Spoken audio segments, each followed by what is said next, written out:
Itu kesimpulannya. Sekarang silabusnya poin yang kelima, judulnya yaitu pendalaman isim. Buka halaman 1 sama halaman 1, yaitu lihat halaman 1, isim dibagi 2. Ada yang namanya isim mabni, ada yang namanya isim mu'rab.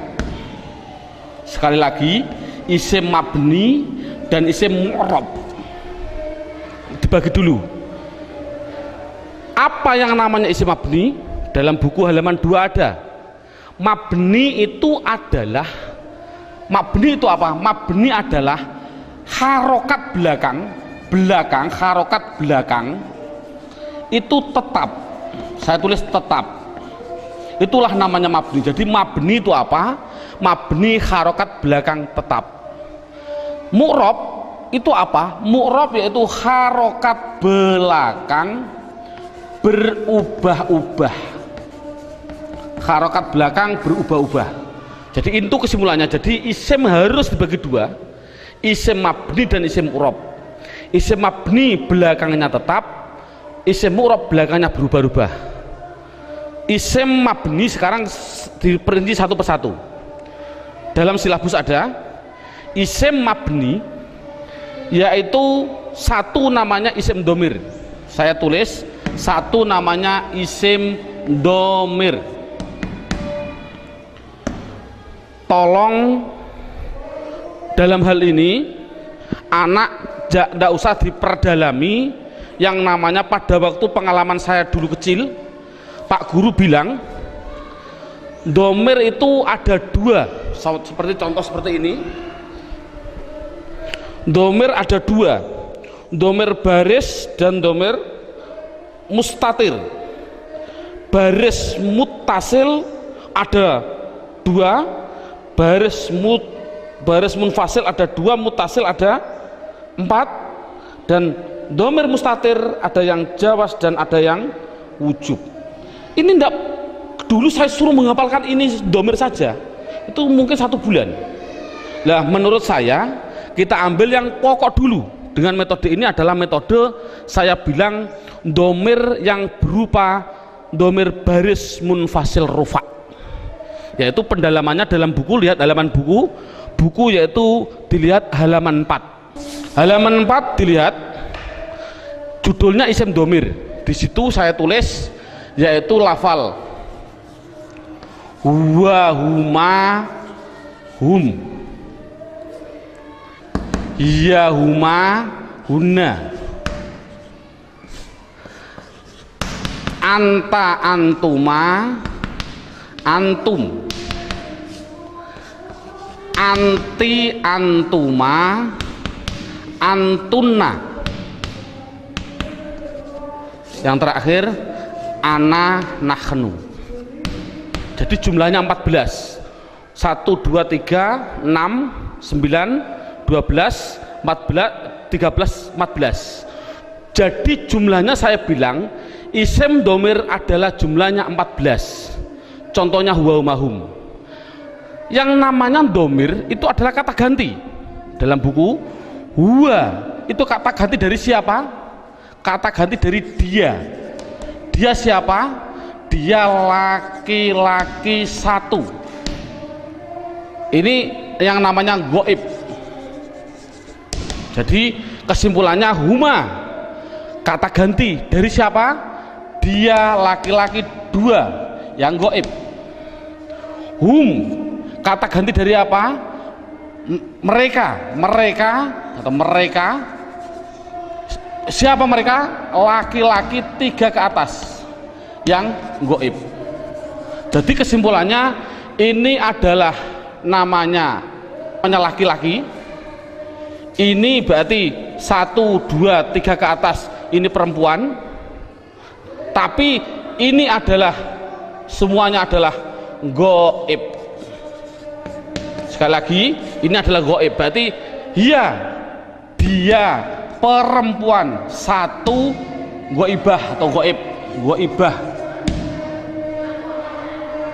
Huma 2 perempuan goibah, Huna 3 ke atas perempuan ghaibah. Jadi inti kesimpulannya adalah 3 ini laki-laki, 3 ini perempuan yang semuanya adalah katakan ghaib. Anta, kata ganti siapa? Dari kamu. Kamu siapa? Kamu laki-laki 1 yang hadir.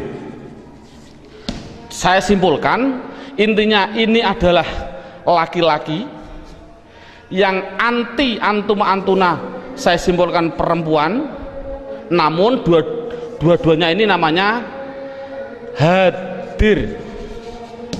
Namanya hadir. Ana artinya saya, nahnu artinya kita. Penjelasannya, mengapa dhamir dikatakan mabni? Ini anak dijelaskan dengan 2 pendekatan. Contoh lafal huwa. Huwa itu kata ganti siapa? Dari dia. Dia 1 orang laki-laki, 1 orang Inggris. Kata gantinya juga dia. Tetap inilah akhirnya wa. Selamanya akhirnya dibaca wa. Makanya dikatakan mabni adalah belakangnya tetap, yaitu tetap dibaca fathah. Dia orang Amerika, ya sama tetap wa. Orang Indonesia, ya tetap wa.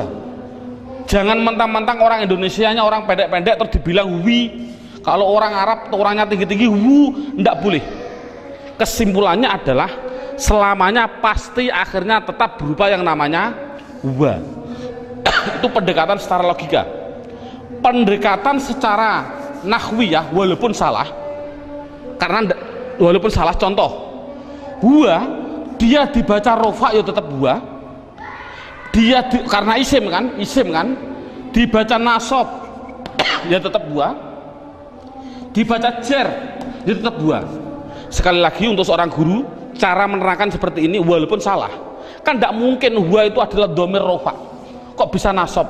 Itu contoh seorang guru, ini penting untuk seorang guru. Mong, ini permasalahannya, pengalaman saya keliling, pertanyaan saya itu rata-rata di dalam hal ghaib dan hadir. Saya bilang, apa sih artinya ghaib dan apa sih artinya hadir? Rata-rata orang mikir ghaib adalah tidak ada orangnya, hadir adalah ada orangnya, padahal salah. Pengertian ghaib adalah tidak diajak bicara, walaupun ada di sampingnya. Samping saya ada namanya Zaid.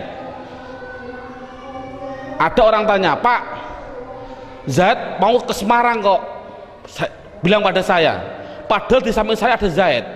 Ini namanya hadir atau ghaib? Ghaib, karena orangnya bicara sama saya, bukan pada Zaid. Jadi kata gantinya pada Zaid adalah wa. Ini menunjukkan artinya ghaib, yaitu jangan diartikan tidak ada orangnya, diartikan apa? Tidak diajak bicara. Kalau hadir ya berarti diajak bicara. Itu kesimpulannya adalah mabni harokat belakangnya tetap selamanya. Contoh mereka selamanya mesti hum, disukun selamanya. Jadi saya tulis di situ pertama isim domir mabni jumlahnya adalah 14. Buka seterusnya bukunya halaman 5. Yang kedua, mabni yang kedua yaitu yang namanya di situ saya tulis isim isyarah. Isim isyarah tidak perlu kita terlalu banyak mencontohkan. Isim isyarah itu kita contohkan hanya yang mudah-mudah saja. Contoh isim isyarah ada 3. Ada yang namanya qorib, ada yang namanya wasit, ada yang namanya ba'id. Qorib artinya dekat, wasit artinya sedang, ba'id artinya jauh. Contoh, orang bilang isyarah menunjukkan qorib iki, orang Jawa bilang iki, kalau sedang iku, kalau jauh kai, itu orang Jawa bilang. Tapi kalau orang